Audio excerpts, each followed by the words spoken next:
We can't talk about sensory processing without also talking about behavior. How do you know if something that you're seeing your child do, if you're concerned about, how do you know if it's behavioral or sensory? How do you know who the first person to go to if you have concerns? Who do you ask these questions to?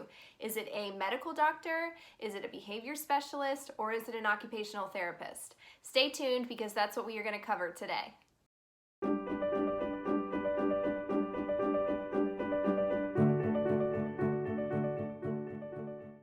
Hi everyone, thanks for tuning in. I'm Casey Waugh. I'm an occupational therapist from Pittsburgh, and you are watching part 3 of my sensory processing series. If you haven't seen part 1 or part 2 of this series, the links are in the description box. All right, so what is a behavior? In common speak, we think behavior automatically is something that is bad. That's not true. A behavior is simply a person's response to a situation or a stimulus. Everything we do is a behavior. In this video, we are specifically focusing on negative behaviors or inappropriate, unwanted behaviors in order to try to get to the why those behaviors are happening, so you can start to look for patterns and discover, is it behavior? Is it sensory? The reason you need to know the why behind the behavior is because a behavioral intervention is very different than a sensory intervention. So we need to know the why before we can work to change or replace these behaviors that we're seeing. This video is for parents who don't know if an OT is the right next step. We want to make sure that you're using your time, your effort, and potentially your money in the most efficient way. So in the description box, you will find a behavior investigator tool that is free to download. And part 4 of this series is going to go into how to use that tool effectively. I didn't include that in this video because this is going to be a long one. So strap in, let's get started at looking at the different reasons that behaviors continue or why behaviors are maintained. If you have a child who is struggling on the daily, it is so easy to feel frustrated, defeated, alone, burnt out, and it's also easy to think this behavior that you're seeing, my child is doing it on purpose to make me feel a certain way.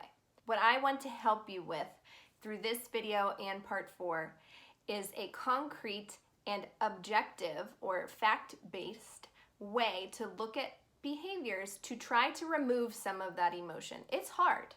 But when you write things down and you are looking at facts, not your own personal feelings about those behaviors, you will start to uncover some patterns and also start to look at, oh, when I do this, this happens. And so once it's on paper, that's concrete, it's a fact, this is what I'm seeing, not what I'm feeling, and you will start to know which way is next. What do I do next? That's the point of this video and part 4. All behavior, no matter what it is some form of communication. A behavior serves some sort of purpose.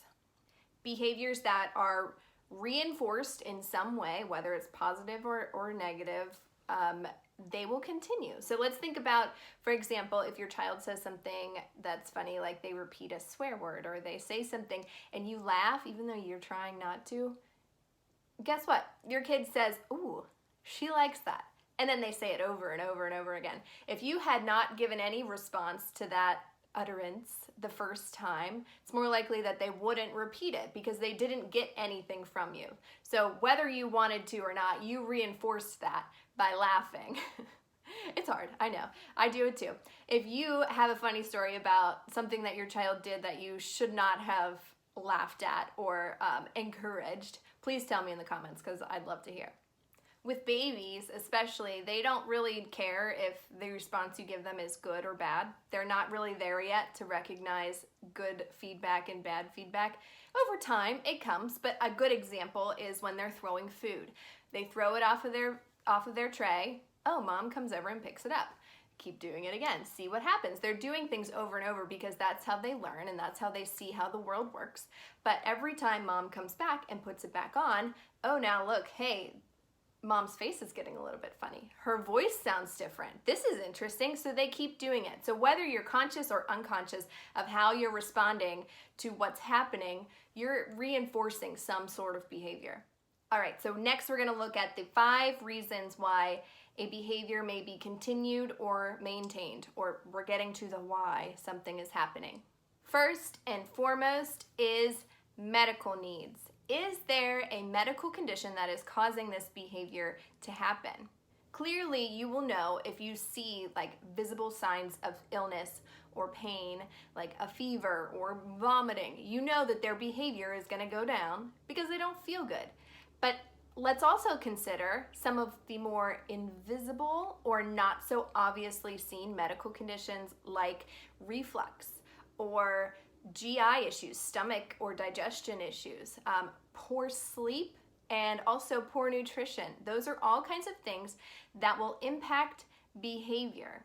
Sleep and nutrition are tricky. I'm going to go into that in a second in 1A. But number 1 is medical needs.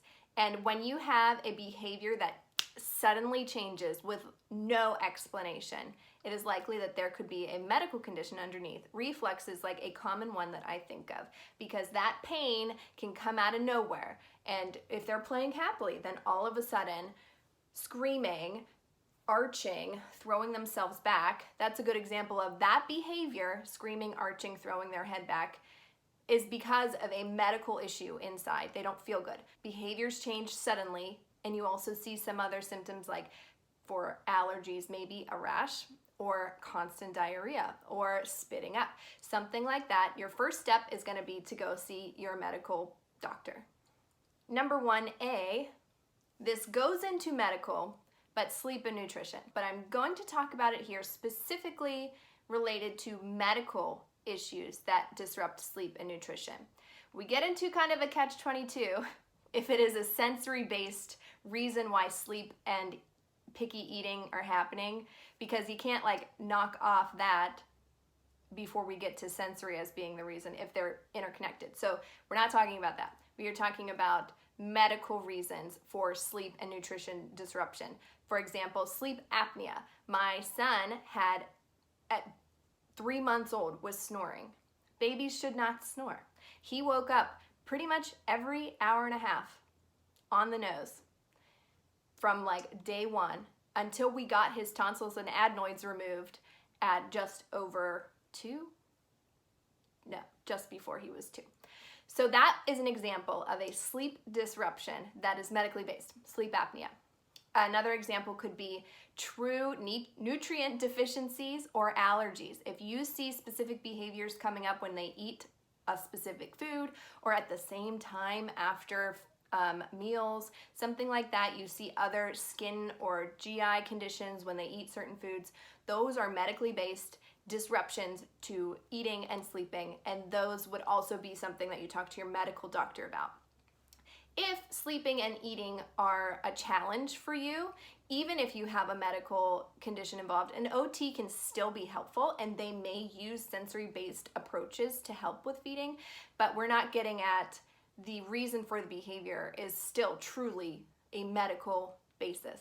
It's reflux, it's allergies, it's sleep apnea, something like that, medically based behavior result. Once medical issues can be kind of crossed off, there are 3 other behavioral based reasons why something could be maintained or a behavior is continued. So let's look at those next. Let's look at escape behaviors. So these are behaviors that you will see when a child is trying to get out of an activity or a task or to return to a more preferred activity. So one example could be if your toddler is playing with their toys and you come over and say it's time for potty. Potty is a probably non-preferred activity and playing is a preferred activity. So if at this point the child starts hitting, biting, throwing, they are trying to escape from the non-preferred potty. So if mom responds by saying, okay, you can play for this many more minutes, or just putting them back down to play, that behavior was successful. They escaped from the non-preferred. Another one could be if you're in a high chair and you are just throwing food, slamming your tray, putting food in your hair, and dad says, fine, you're done, takes you out. That escape behavior worked. Whether it's thinking from a parent perspective, well, they're out, so they're not gonna eat. Like, the baby's purpose was, I don't wanna be in my high chair right now, so I'm gonna throw a fit and watch, dad's gonna take me out. That's an escape behavior. Next is attention. Attention-seeking behaviors only happen when someone else is around. It could be an adult or a child. And sometimes they happen more intensely for certain people, like I only do this when grandma's around. I don't do it when dad's around. Attention-seeking behaviors only happen when someone else is there. I love the videos of the toddler who is like laying on the floor screaming. Mom leaves the room with the camera and the baby stops and gets up, toddles into the kitchen, and then resumes to lay on the floor and scream. That's an attention-seeking behavior because guess what? They realized nobody was watching them, so she got up and went into the other room to continue her meltdown. She was seeking attention. The next is access. This is a behavior that you would see that stops immediately when the child is given something they want, whether it's their iPad or a toy or screen time or a snack. The behavior will stop once they receive something that they want. This can, you might see this more frequently with little ones who have a hard time verbally communicating or expressing their wants. So they resort to something like screaming or hitting or pulling everything off of the shelf, something like that. They aren't able to effectively use their voice or their way of communicating, so they use these behaviors that work because watch, when I scream and pull on the shelf and my dad knows that the iPad's up there, he gives me the iPad, screaming, pulling on shelf stops. That is a behavior that is wanting access to something. Finally, we get to sensory. Once you have kind of knocked off medical, escape, attention, access, we get to sensory.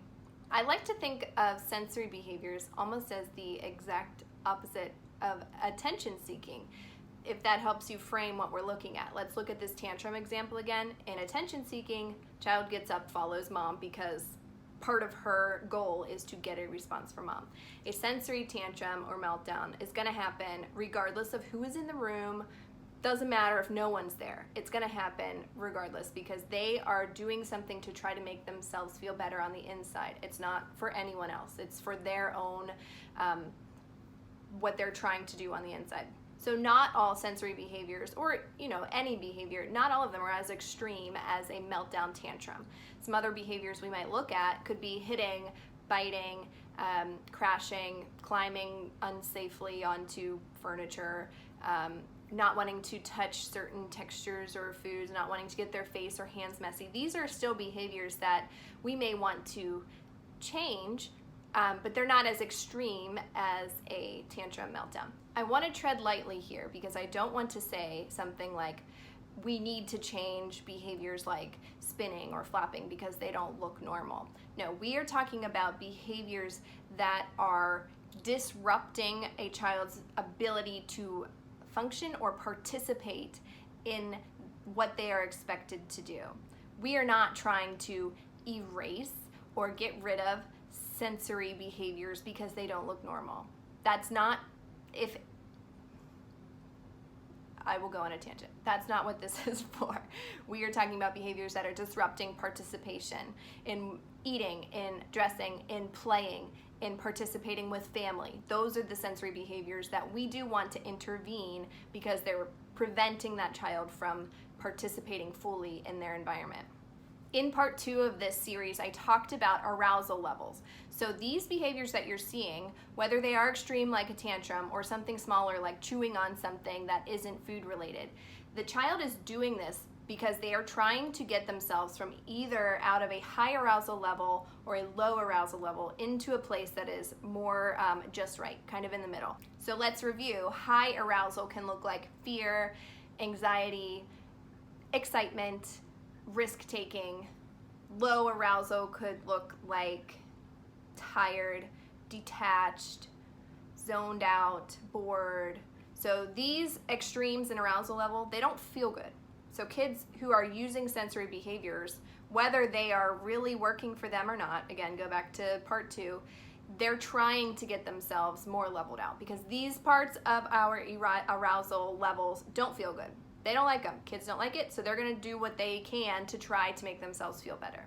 With sensory behaviors, you may be able to pinpoint like, oh, this behavior comes out whenever they touch something sticky. But sometimes it's not as clear as like one sensory system gives you a behavior. Sometimes it is, but that's not like you need to know what sensory system is affected in order for behavior to be labeled sensory. I have no idea how long this video is, but we're wrapping up. So I hope I didn't ramble too much.